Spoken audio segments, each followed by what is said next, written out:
Hi, I'm CJ Sorensen, and I've started a new program called CJ's ChatBox. The reason being, I would like to know some of the people here in the village at a deeper, more personal level.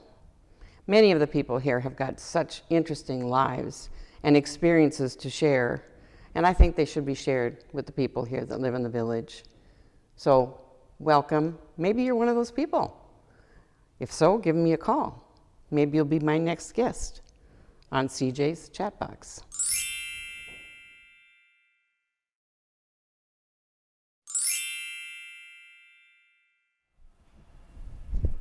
Welcome to CJ's Chatbox.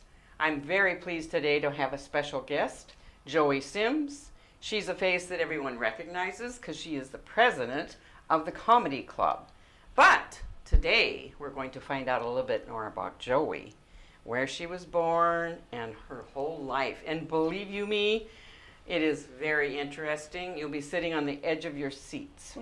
So I want you to start with some of the pictures that you've been so nice about putting out here. And as you told me, it's been a trip down memory lane.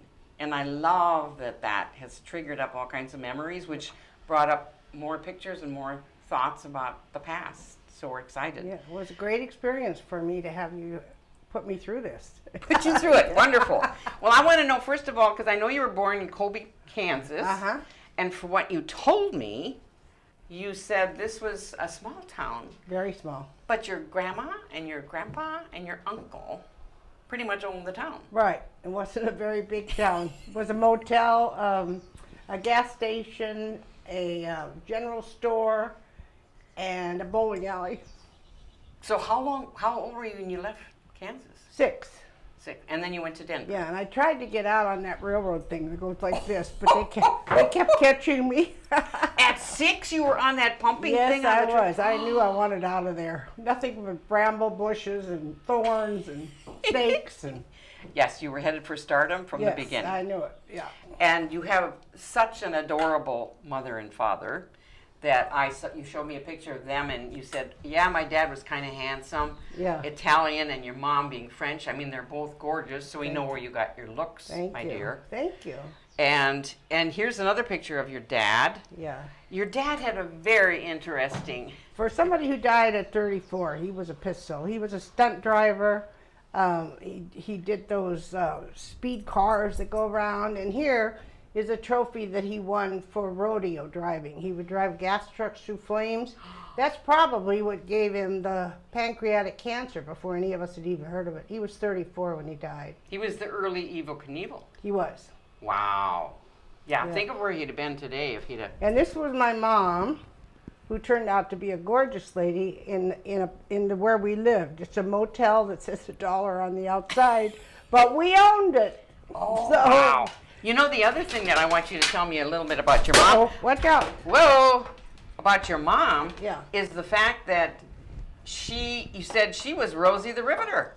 Yes, she worked very hard. My grandmother raised me because she supported my grandma and my grandpa. And I grew up in a World War II house.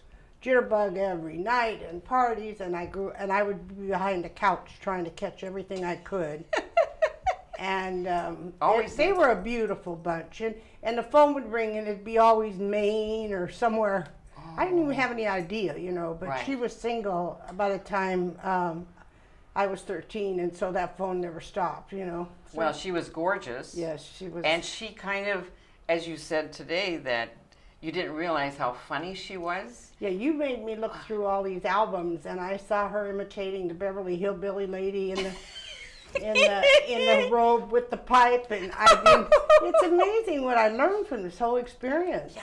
I learned more than you. Oh, well, we're hoping that you shared that with us, because to me, I think it's exciting also that your dad did such wild and interesting things, and your mom was such a go-getter, and she partied, and so it's in your DNA, for heaven's sakes. Yeah, I told my granddaughter, she's 16, this one, take a look at them. They're just all gorgeous. Wow. Yeah, this is my daughter that was Miss Teen California.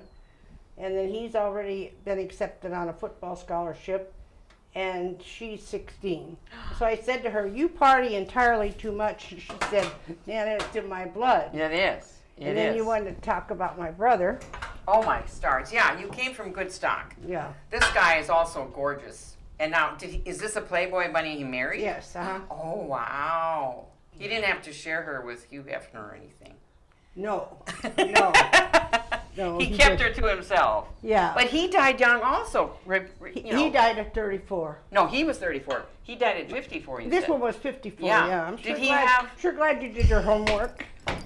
Did he die from? He died of a heart attack. Oh. I think he spent too much time at the track. Oh, so He'd get excited. Yes. But again, we're back to this. What I love is hearing about your relatives and where you grew up and everything. And this, I know you told me, and we're going to go there next, as to when you moved in from Denver, you moved to LA in the Wilshire district, and that you were already a star. You were going to be a star. You were going to. I was going down the fire escape because my mother wouldn't let me go to auditions. We lived on the 3rd floor. Again. Quite a jump from. Well, again, it shows you that your whole family had that kind of thrill. Adventure, yes. Yes, loving the adventure. So you said you went to the, I missed, and I said the YM, but it was the YW. YWCA. I wanted to go to the YM, but they wouldn't take me. They wouldn't let you I had even to go there. to the YWCA. They had a show business house. Oh, wow. Yeah. So there were a lot of starlets there. No, just all of us wanting to be. Wannabes. Yeah, wannabes.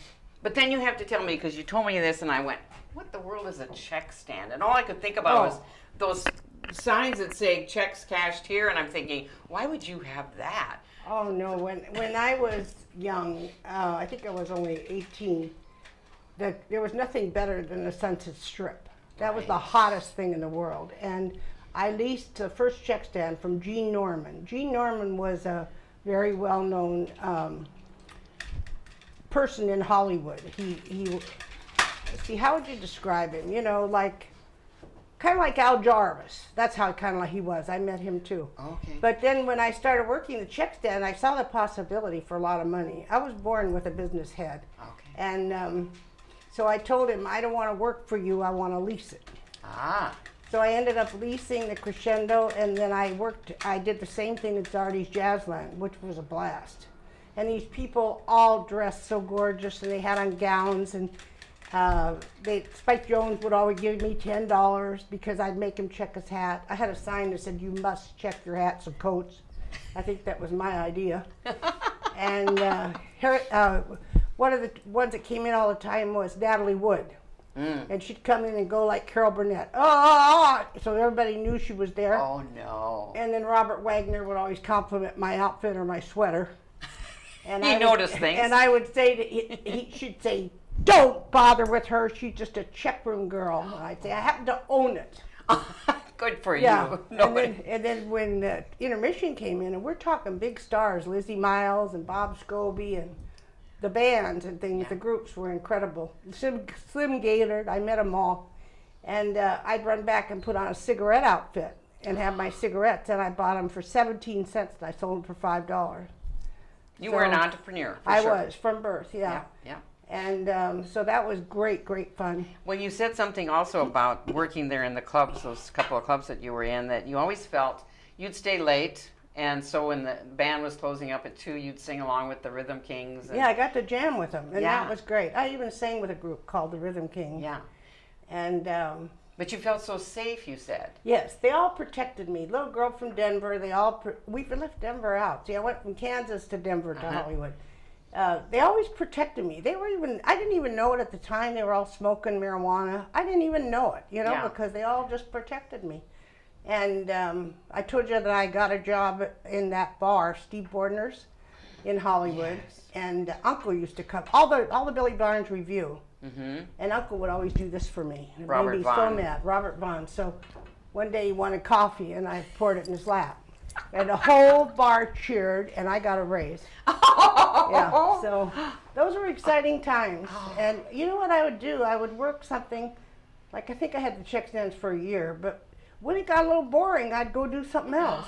And so my whole life was really an adventure. Yeah. Well, you said that from the time of like 18 to 23, those years were like you're just nothing but one thrill and adventure after another. I married him at 23, the one on the end. Yeah, we'll get to him. Yeah. But we got to get to the Orange County Sheriff first. And with him, I met him at Monty's Steakhouse.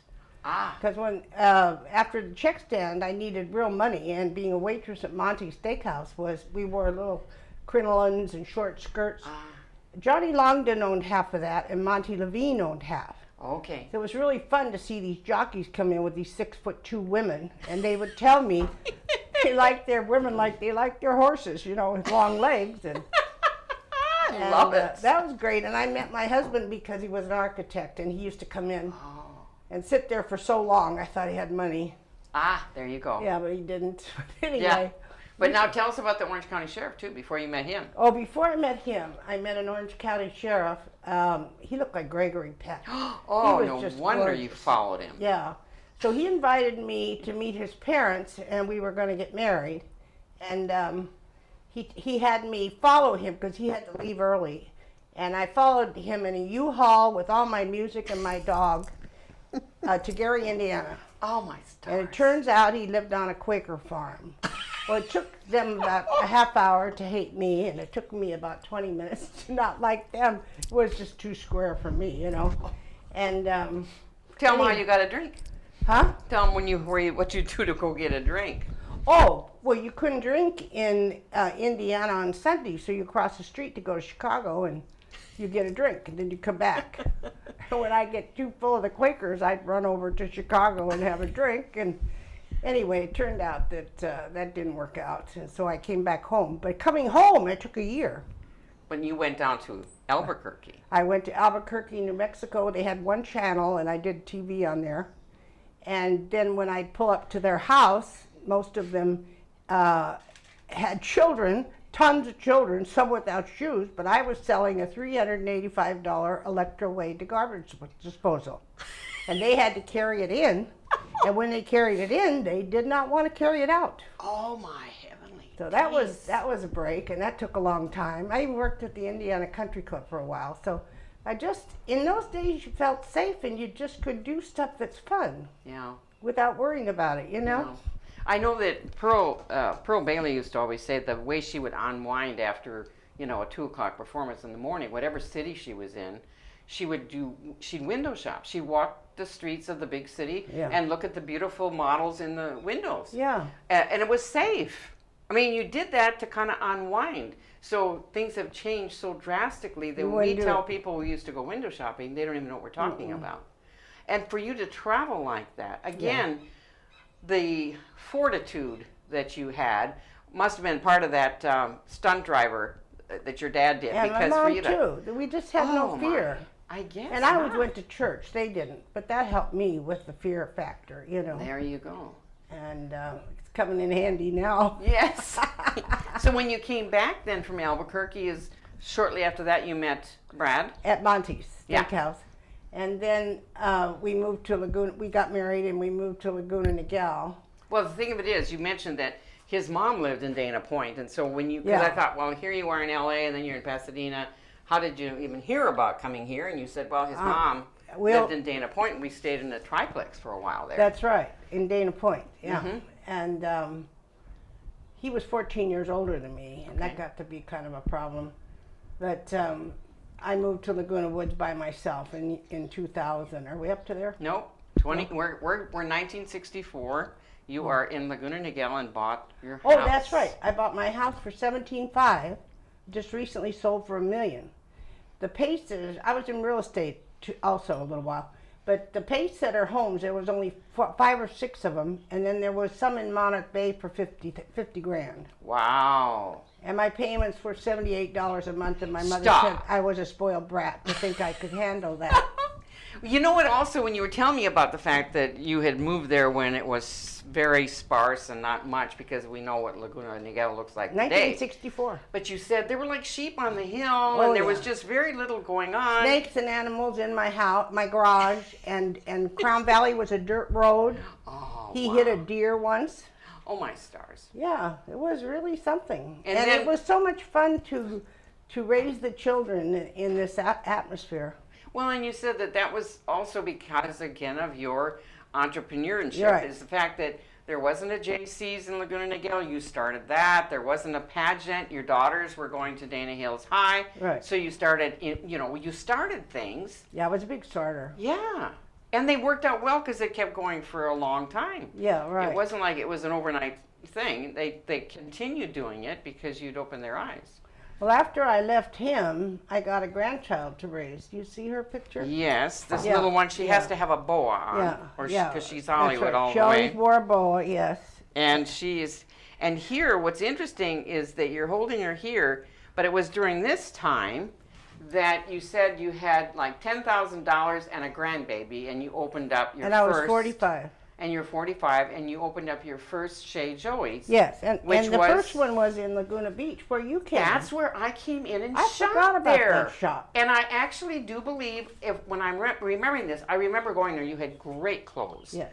But also the fact that you'd said you'd kind of made it where you could serve drinks to the husbands because they would come Yeah. along. And I Yeah. remember going in there and getting a glass of champagne. I had a bar and a player piano, and I made people want to hang around. Yes. Plus, I knew how to dress them, Mm-hmm. and they had fun trying things on. And this was not as much fun as the one in Laguna. The bigger Niguel. one. Yeah. I went there. But then, This is, Laguna's a t-shirt yogurt town, it is. and It that is. wasn't what my clothes were. No, So they were classy. Yeah, we they were were like- talking they the were other like day. this. Yes, yes. we even did fashion shows at the Ritz-Carlton. Wow. Had you been in this store? Yeah, the one. Yeah. I've been in that one too, Yeah. because This that one- one was. I mean, there was one room and there was just nothing but shoes. Mm-hmm. I mean, you'd look and there was just nothing but eights and whatever. I mean, it was amazing. I It could was be there a for very days. large store. I rented it from Christian Mission Church. They had a big Oh. place. They were in the back, and Back Street Grill, Bar and Grill was back there. Yes. And I was in the front, just like a block down from Costco on Forbes. Forbes. Yeah. And I had all the real estate clients give me the clothes. Oh. So Yes, but- it's so funny how it all just lined up. And you know? also, you told me, which I didn't, when you were at the one in Laguna Beach, and you were babysitting, taking your grandbaby with you, that you had clientele like Harriet Nelson. No, that was the Laguna Niguel. She was at that one? Yeah, none of them were in Laguna. Really? I had a bunch of guys that liked to shop at my store. in Well, Laguna. that would fit Laguna. But it was the clientele I got in Laguna Niguel was Did they- fabulous. They brought clothes, They brought and, clothes and and they bought them. Wow. And that's where you said Harriet Nelson would come and rock Rock the the baby. baby all the time, Oh. and bless her heart, I always had to make her put her cigarette out outside. Really? She always had a cigarette. I think Ah. that's probably what made her go Yeah. younger. Oh, And Pillar Wayne, yes. I rented her. I subleased her trailer, not for me, but for somebody else. You don't say trailer, you say RV. Oh, okay. So we had a really great clientele, and all the new politicians that were coming up in Laguna Niguel, they all came there. It was so much fun, and my husband would pick up my granddaughter, and she'd go in the caravan with the models and do the fashion shows with us. And there's a picture there when we get to Laguna Woods that we used to do shows in Laguna Woods before when she was little. See, that's her and me. Little tiny one there. Yeah. Yeah. So she was in entertainment quite early, like her grandma. big, yeah. She could out-sing me. She was really good, yeah. And that was fun because everybody didn't remember their lines, and she'd stand in back and tell them all, you know. Oh, she would know. And they all knew the store even before I got here, Wow. because I came in 2000. People are so missing out on that. You and I had talked earlier about the fact that I think I had already been to Shay Joey's, but I worked with a gal who told me about Little Audrey's recycled rags. Yeah, in she was a Corona del buddy Mar. of mine. Yeah, because it's the clientele you have. They Right. can wear one dress in Hollywood and they got to get rid of it. That's right. And we had the El Niguel Country Club, and boy, I tell you, that Wow. was like the Strip. Those women dressed. Yes. And they couldn't be seen twice in the same year with that gown on. Is that amazing? We had gowns that wouldn't quit, even wedding gowns and full-length furs. I think there's a picture Oh, yeah. of me and my granddaughter with my full-length Oh, I fur. love Yeah, and she furs. worked in the store. And now this is the one that's this This baby is the one I here. raised. This one is 37. And she's the one that you said was a singer too. Yeah, she's a great singer. And And she's 37 now. How time flies. 36, yeah. Wow. So, and this one was Miss Teen California. That one was. That's okay. the one that lives in San Yeah. Juan and owns her own telecommunications company, yeah. Wow. And here you are, here Niguel's Mom of the Year, because you did so many things with the high school that I'm sure that you were so well known there. Well, this was the grade school. Oh, that was even Yeah, in grade see, school. look at them. Because they're still little. But so you were active in working with them from grade school into high school all the time. You were All active. the time. I'm very active. I would just do whatever at the Crown Valley School. Now you'd come up, I'm sure, with different events and thoughts and ideas because that's who you do. That's when I did the Miss Monarch Bay beauty pageant. See? Oh my stars! Yeah, look at that. Yeah. Boy, you didn't miss a trick, dear. No, I just was having a really good time. My ex-husband wasn't very active, and so I just kept busy. Yeah, yeah. And the kids were very involved. Well, and you said too, with we're selling real estate there for 21st century, or century 21.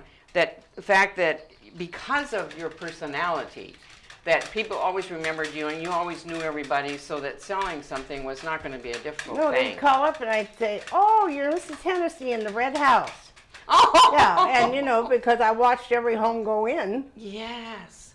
It was, So you knew I them knew all. everybody. And then I used to put her, before I got the store, I'd put her under my desk. And Manuel Adami, who ended up being my broker, he lives here now. And he would say, "You can't have that baby under that desk." I'd say, "Then we're leaving, and I'm taking my listings with me." And so he talked me into staying, and it turned out great. And so it was great when I made the transition to the store, because I had all these people that I knew, so I could start the store with $10,000 and not own the inventory. Right.